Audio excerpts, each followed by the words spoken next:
Bueno, qué forma de empezar este mes de diciembre. No nos va a dar tregua.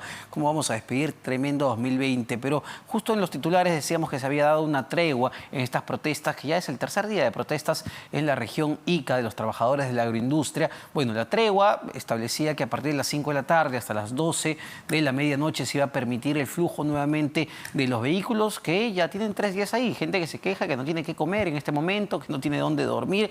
Pero lamentablemente nuestro reportero en la zona, Mariano Calvera, ha podido confirmar que hasta el momento, 7 de la noche, esta tregua lamentablemente no se ha dado. Pero también hay varios puntos de controversia aquí en Lima. El Congreso de la República por la tarde aprobó por insistencia la ley que permite la devolución de supuestos fondos de la ONP, del Sistema Público de Pensiones, a los afiliados a justamente este sistema. Para ponerlo muy sencillo, ¿qué es lo que se ha aprobado? Que los 4.700.000 afiliados a este sistema puedan recibir 4.300 soles en 2 armadas. Además, se ha aprobado un bono extraordinario de 930 soles para los jubilados, que son más de 550.000 jubilados de la ONP.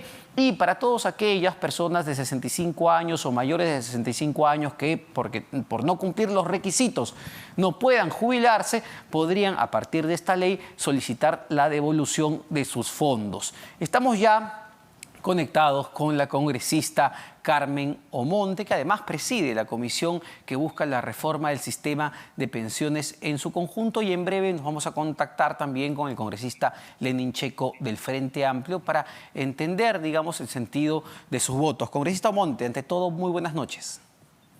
Muy buenas noches, Omar. Entiendo, como bien decías al inicio, es un día complicadísimo sí, por diversos temas en nuestro país. Entiendo, y corrígame si me equivoco, que usted no pudo votar sobre esta ley.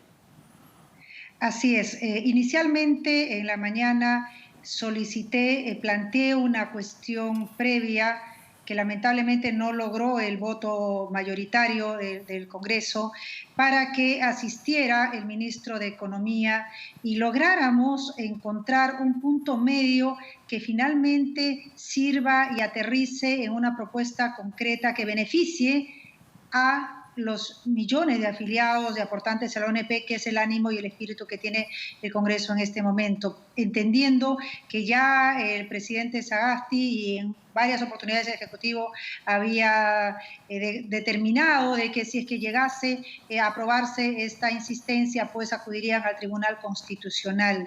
Y mi posición personal era de que teníamos que encontrar un punto medio, una salida que finalmente beneficiara evidentemente a esa necesidad en estas circunstancias tan excepcionales que están atravesando muchísimas familias en nuestro país y que pudieran contar con un recurso.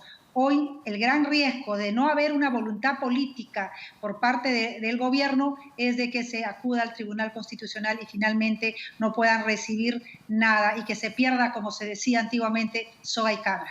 Ese es mi principal temor. ¿Usted es consciente de que si se acude al Tribunal Constitucional y tiene el temor de que no haya soga ni cabra, es porque a todas luces la norma es inconstitucional? Puede interpretarse básicamente como inconstitucional, pero como dije hace un momento, podría haber una voluntad política del Ejecutivo que diga, bueno, se está entendiendo que hay una vulneración a la Constitución, pero entendemos que hay una demanda legítima y planteamos una alternativa, pero ya lo anunciaron que no. Entonces ya estamos frente a una propuesta concreta del Ejecutivo y que yo buscaba a través de esa cuestión previa de encontrar una salida.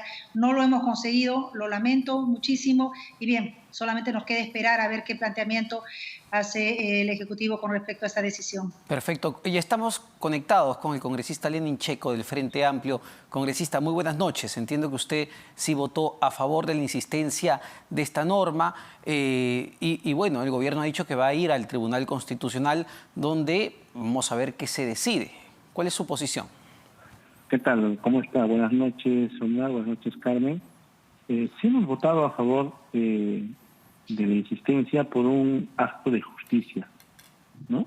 Un acto en el cual estamos en un momento totalmente sui generis en el país y este debate nos lleva meses. Y este debate ha significado no solamente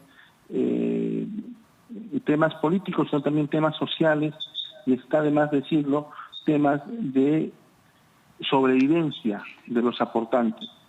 La propuesta, perfectible, no se ha podido perfeccionar.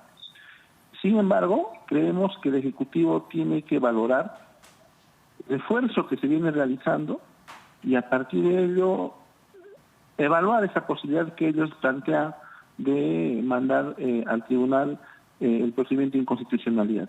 Creemos que no estamos en un momento normal y creemos que lo que están planteando los ciudadanos a través de estos proyectos de ley es restablecer un tema de justicia que seguramente va a venir conllevado con una reforma del sistema pensionario.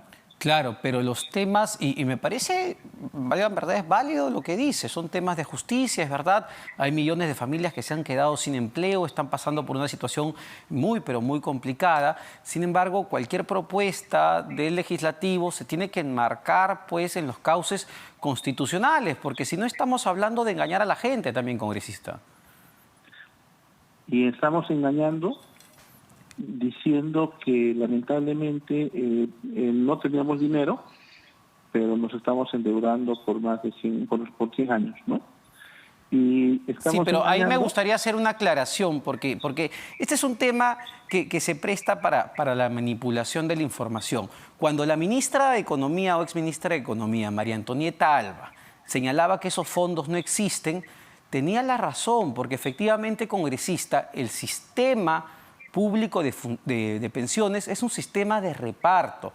Dinero que entra de los afiliados, dinero que va a pagar directamente a los pensionistas. Por eso es que mencionaba que el dinero no existe. Sí, sin embargo, recuerdo muy bien que la exministra planteó una propuesta de una bolsa de 1.300 millones, si más no me equivoco, 1.300 millones. Luego planteó una bolsa de 11.000 millones para poder ser distribuidos entre los aportantes. Inclusive se hablaba de un bono extraordinario, de un sueldo mínimo vital para todos los jubilados, y para los que no eran aportantes de menores a 20 años, de un bono, ¿no?, extraordinario, y así por el estilo también, ¿no? De 2.790 soles, en el caso de entregarles un bono único. Exacto. Dado que menciona ese punto que es clave para darle el pase a la congresista Monte, me parece importante que lo ponga sobre la mesa. Efectivamente, ante la propuesta que había nacido del Congreso de la República, esta que se ha aprobado por insistencia, el Ejecutivo planteó una serie de medidas y una serie de modificaciones al sistema público de pensiones. Entre ellos, como bien dice el congresista Checo, uno que hablaba de un bono extraordinario para los afiliados y además una serie de modificaciones que permitiría acceder a una pensión a afiliados o a pensionistas que no cumplieran los 20 años de aporte. Pero esto se archivó, congresista Monte, en el propio Congreso de la República. ¿Qué se puede hacer? ¿Esa no era acaso el punto intermedio que también iba a costar, pero no iba a costar los 16.000 millones que costaría este proyecto o esta ley? Hoy se planteó justamente retomando el concepto, la mayoría de los tópicos que se mencionan, Omar, en un dictamen de minoría de la Comisión de Economía, pero tampoco logró convencer a la mayoría de las bancadas, a la mayoría de los congresistas. Tenemos que entender que evidentemente el sistema público de pensiones es un sistema perverso. El solo hecho que aquellos que no lleguen a los 20 años no tengan derecho a nada de lo que aportaron con mucho esfuerzo durante tantos años de su vida, 15, 16, 19 años de su vida, evidentemente requería una alternativa, una propuesta concreta.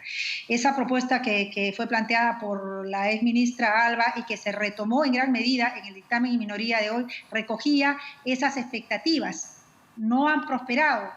Creo entender aquí en el colega Lenin que todavía el Congreso podría esperar de que al margen de la acción con el Tribunal Constitucional por parte del Ejecutivo también vuelva a retomarse alternativas de esta naturaleza, porque lo que sí no podemos como sociedad, más allá del Congreso de la República, es dejar que haya millones de aportantes, de exaportantes que hayan aportado durante tantos años y que no tengan acceso a nada en este momento.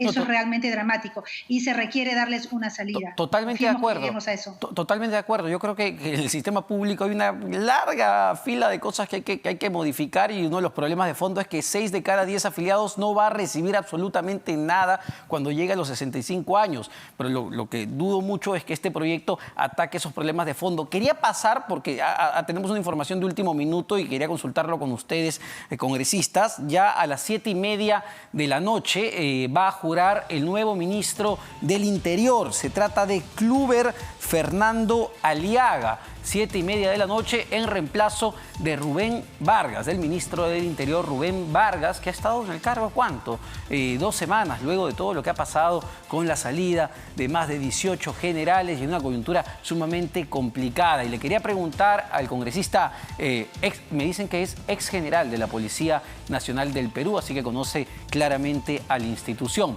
Y quería preguntarle al congresista Lenin Checo, en principio, ¿qué opina de esta designación? ¿Qué opina de la salida del ministro del Interior, Rubén Vargas? Y si de alguna manera, porque esto se rumoreó mucho el día de hoy, se había condicionado el voto de confianza al gabinete Violeta Bermúdez justamente a la salida del ministro Vargas.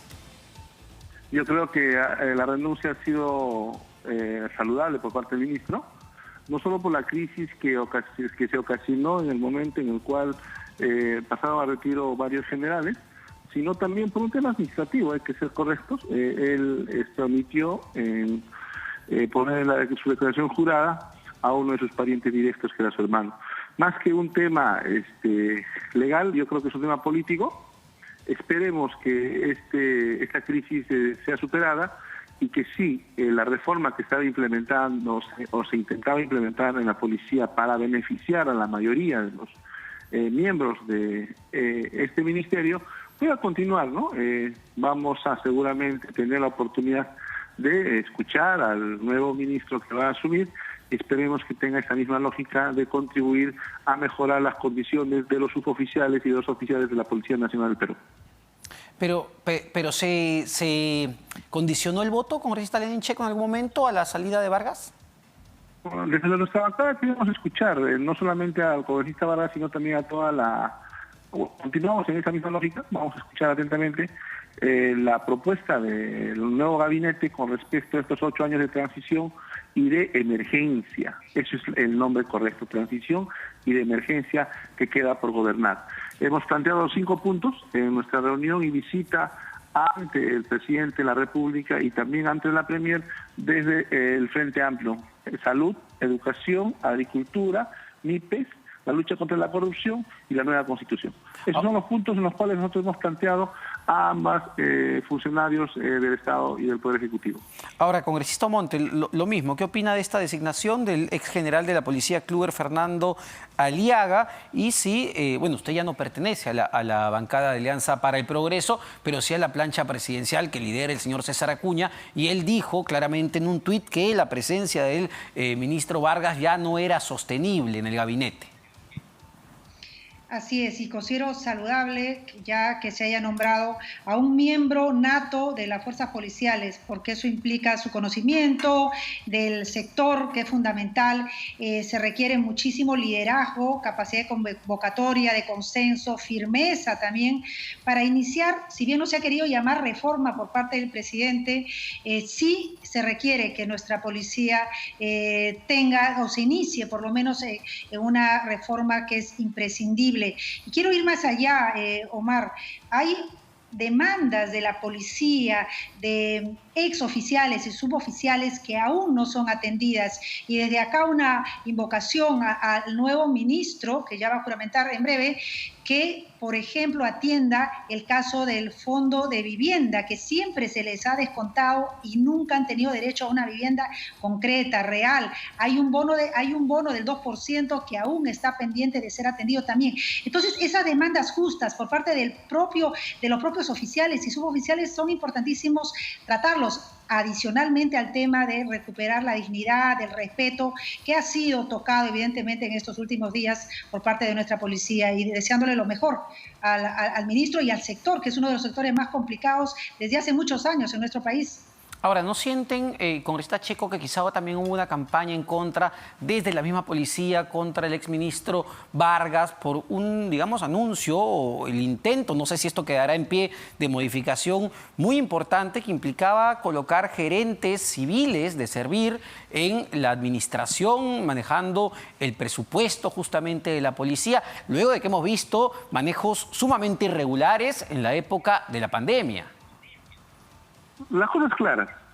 En la época del ministro Morán han habido algunas irregularidades que no han estado ni siquiera investigadas, que muchos suboficiales y oficiales han sufrido alguna discriminación que ha sido denunciada inclusive en los diferentes medios y han sido silenciadas. Sin embargo, quiero tomar la palabra del presidente de la República, en la cual dice él: vamos a poner mano dura, que no me va a temblar la mano para hacer unas acciones que tampoco me tiembla para poder hacer algunas cosas. En ese mismo sentido queremos ver cómo va a desarrollar esta propuesta. ¿Por qué? Porque si no hay tiempo para unas cosas, yo creo que tampoco va a haber tiempo para hacer grandes modificaciones. Si el señor Sagasti dice que no hay tiempo para convocar un referéndum, ¿cómo va a ser una reforma tan grande de un ministerio tan importante del país en tan poco tiempo? Bueno, las cosas claras. Y uno también se pregunta, congresista Omonte, ¿en qué va a quedar las investigaciones dentro de la policía para identificar, digamos, tanto a los que dieron las órdenes como a los que ejecutaron esas órdenes en la represión que vimos en los días de protesta para que caiga el señor Manuel Merino? ¿Cómo quedan esas investigaciones con la salida del ministro Vargas? Que dijo que justamente la salida de todos esos generales era para facilitar esa investigación. Tienen que mantenerse, creo que el país no puede dejar pasar esta gran oportunidad que se llegue a través de investigaciones serias a la verdad, saber realmente quiénes son los responsables, porque finalmente no solamente se perdieron 2 vidas humanas, las de estos jóvenes, sino también se deslegitimó, se atacó muchísimo a nuestra policía, que hay que apoyarla, que hay que lograr que finalmente se fortalezca. Por otro lado, tú mencionabas, Omar, un tema importante, el tema de servir. Personalmente he pedido ya desde hace varios meses, cuando se inició la pandemia, que se designasen a gerentes de servir a todas las alcaldías provinciales de nuestro país, porque realmente es un tema de gestión, no solamente de corrupción, es un tema de gestión. Y si debiera ser una decisión, y si esta vez se abrió esa posibilidad a la policía, que se mantenga, no es una mala idea. Hay que fortalecerla, es bueno. Y si es que pudiera llegarse a llevar al tema también de la gestión municipal, en buena hora. Ahora, el gabinete Bermúdez, desde su punto de vista, ¿debería tener ya el voto de confianza, congresista Omonte, el día de mañana o pasado? Personalmente considero que sí. Estamos en un momento complejo de transición.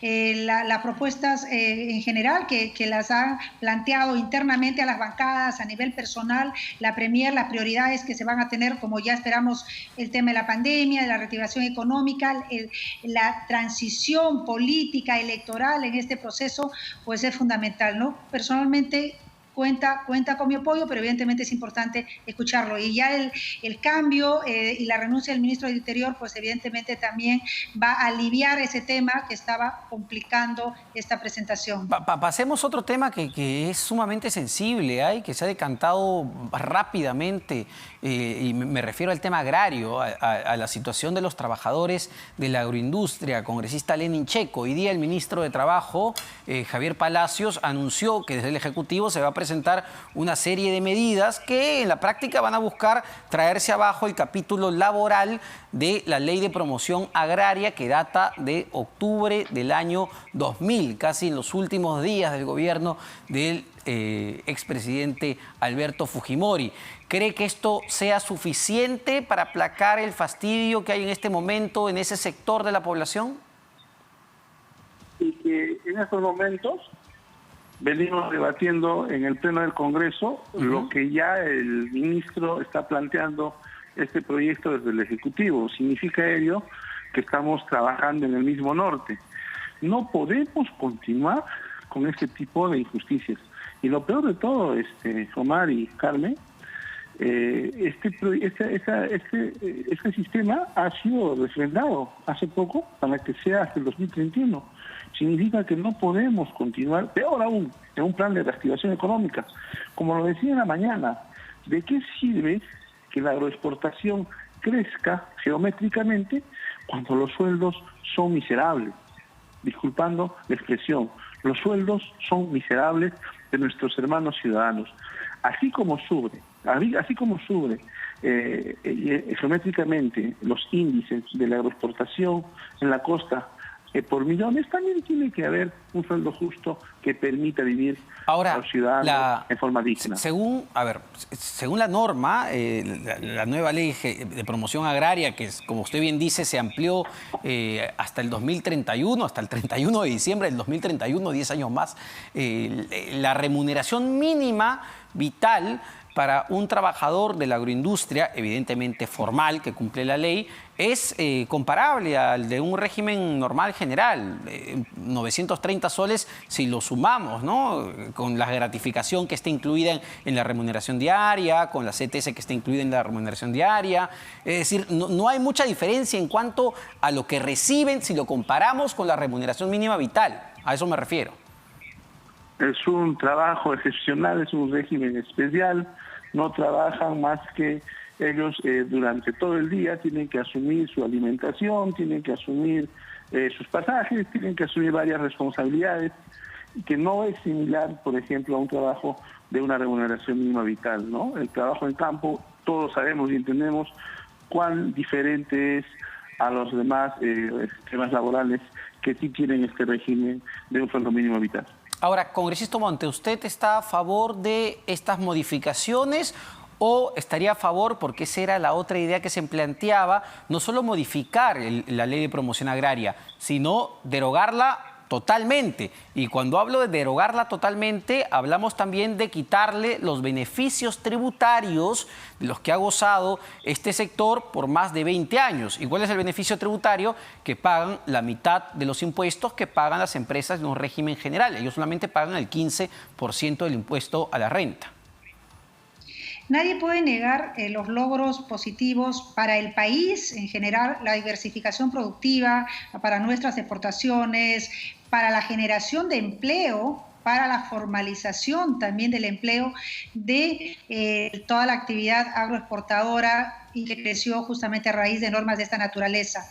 Pero sí es importante, Omar, Lenin, la decisión que en este momento estaba tomando el Congreso. Yo me he retirado un momento, pero tanto el presidente de la Comisión Agraria como el presidente de la Comisión de Economía, entiendo, habían pedido que más allá de entrar directamente al debate y votación de una derogatoria, había que escuchar en primer lugar a las partes, convocar al ministro de Agricultura, al Ministerio de Trabajo, de Economía, etcétera, debatir con mayor detalle y con mayor calma los alcances de estas dos posibilidades, o derogatoria o modificaciones. Ya el ministro de Trabajo se pronunció con respecto a la modificación del capítulo laboral. Perfecto, pero que se sepa realmente los alcances de esta modificación. Si todos los trabajadores agrarios van a ir al régimen general, cuánto pierden, cuánto ganan, en qué aspecto, y también tener en cuenta la temporalidad del sector agrario. Los ciclos del sector agrario son muy diferentes